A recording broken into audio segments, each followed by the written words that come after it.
Hi, everybody. Welcome to episode 3 of Wine with Mr. CEO. Um, I'm a little late in posting um, my next episode because I got totally thrown out of whack. Um, Normally, I run a strictly single show. Occasionally, I'll throw in a sealed product, but it's usually as a giveaway. Um, but every now and again, I'll throw out a booster bundle or an ETB and auction that off. But I ran basically months of sealed product just from purchases. I purchase collections all the time locally here in DFW, and kind of whatever's selling, I'll buy. Um, if if it's a singles collection, let's say they've got 100 singles and they've got 3 or 4 sealed products or a dozen sealed products, whatever it is, I'll buy it. We'll come up with a price and I'll buy it because if I can take everything, I'm probably a more attractive person to sell that piece to. Um, or sell that collection to.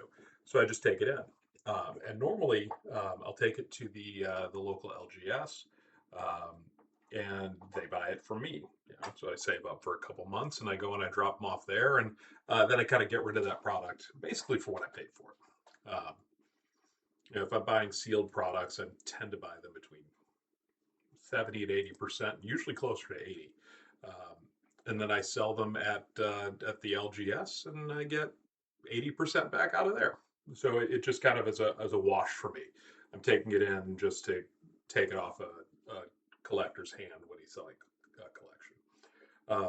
But I thought, I had, I don't know, $4,000 and change worth of product, and just saved up. And the idea came to me because I was talking to my local LGS, and he was going to Atlanta for Collecticon, and he was going to be out of town.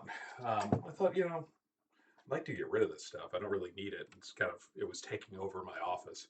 Um, so I just said on a stream a couple weeks ago, I'm like, would anyone like some sealed product? Because I could just run a sealed product stream. And everyone jumped at it. Yes, yes, we want it, we want it. So I thought, okay, let's run a test. Um, what's funny is after whatnot fees and everything, after about a 3.5 hour stream of almost all sealed product, and not really high-end sealed product, just like collection boxes and things like that.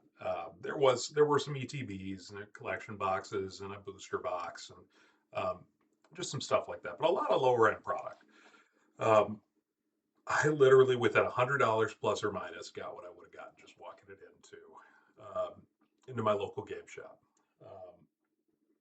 And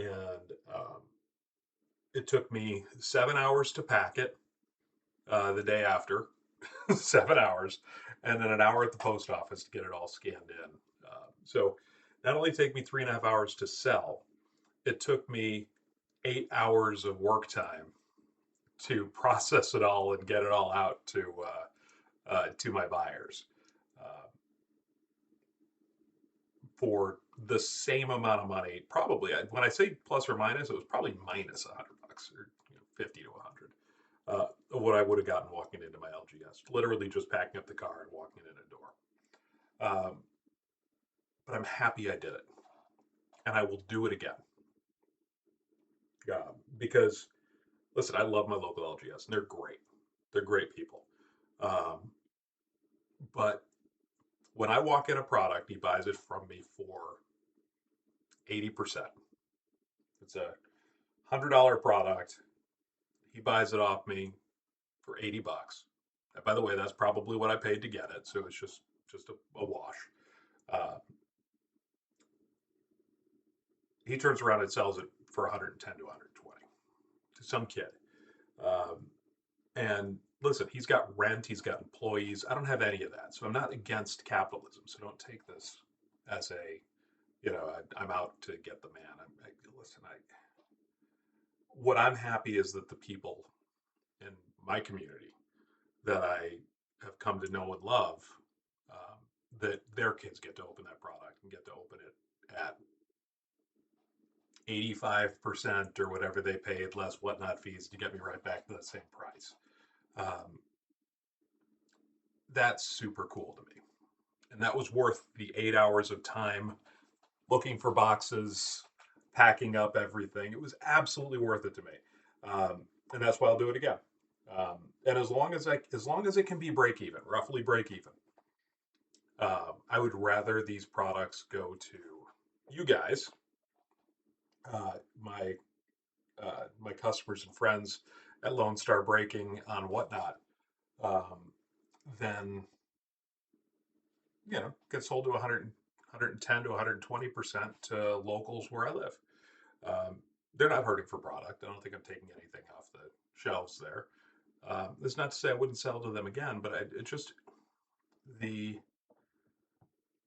the ability for me to at least feel like I'm helping my community to get some products out at an affordable price to people who want to rip them. These are products that should be ripped for the most part.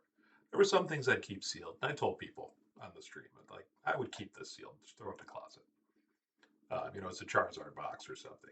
Like in 5 years, it's going to be worth double what it is now. So don't rip that unless you really have to rip that. Um, but for the most part, it's it's just great to for me to close my eyes and envision, couples opening those packs together, families opening those packs together. It's meaningful to me, and that was worth the time and effort. That said, I was looking at whatnot and looking at my sales performance over the last couple of months here, basically going back to January 1st when I really started to kind of ramp up. And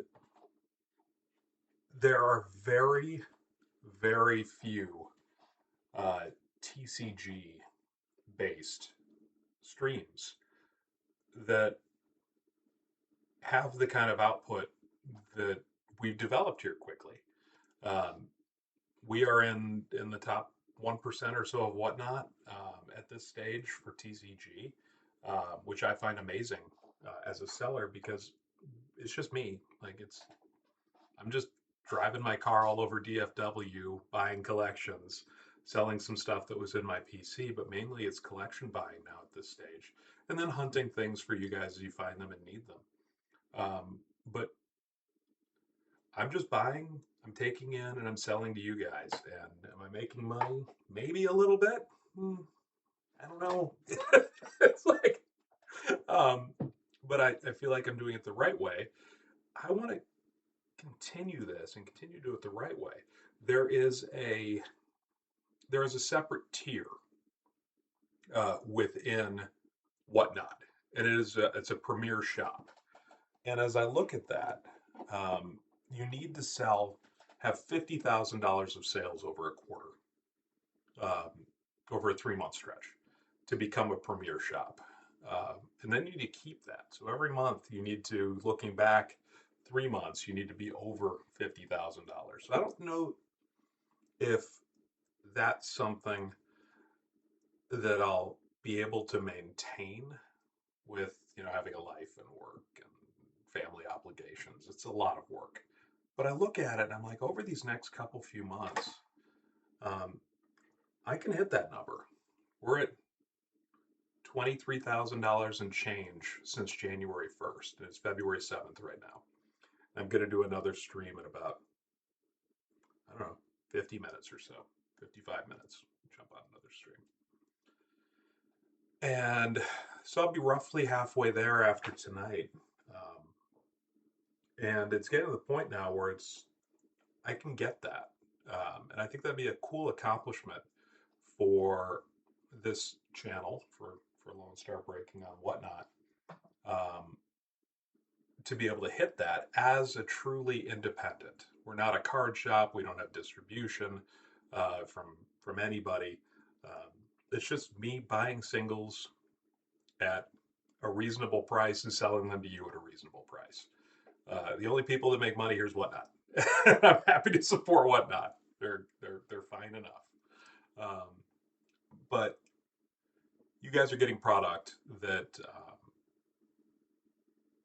that's hard to get at the prices I'm selling it at, and I'm really happy about that.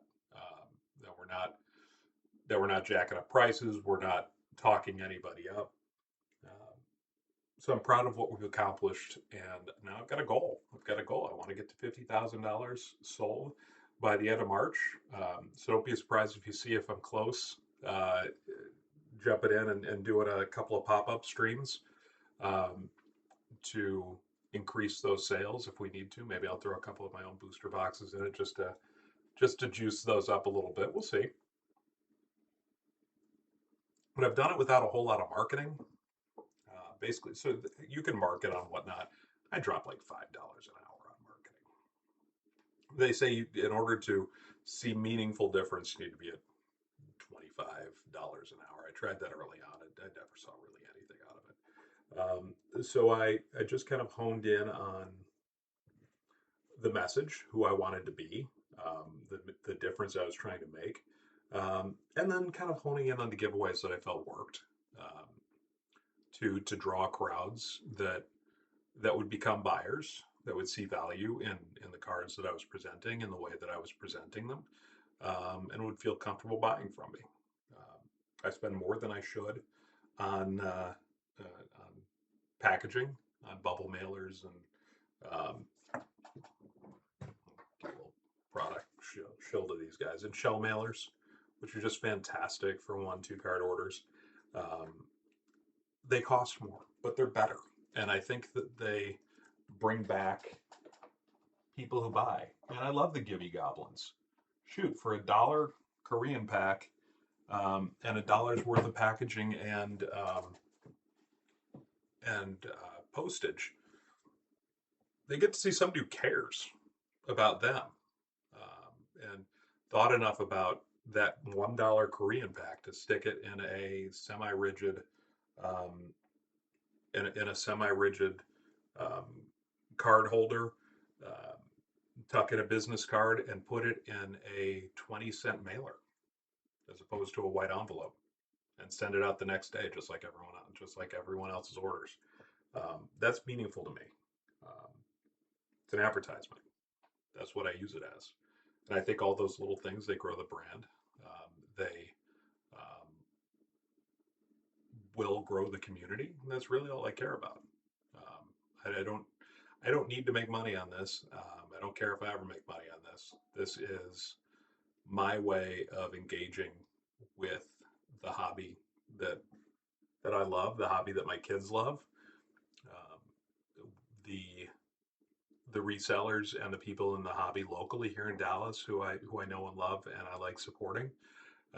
And it gives me something to do when I need a card for one of you guys, and I put out an APB on it to my group of 10 or 15 people um, that I'm pretty close to in the community here. It's nice for me to be able to find that quickly and say, oh, I know a guy who's got 10 of those. Like, I got you.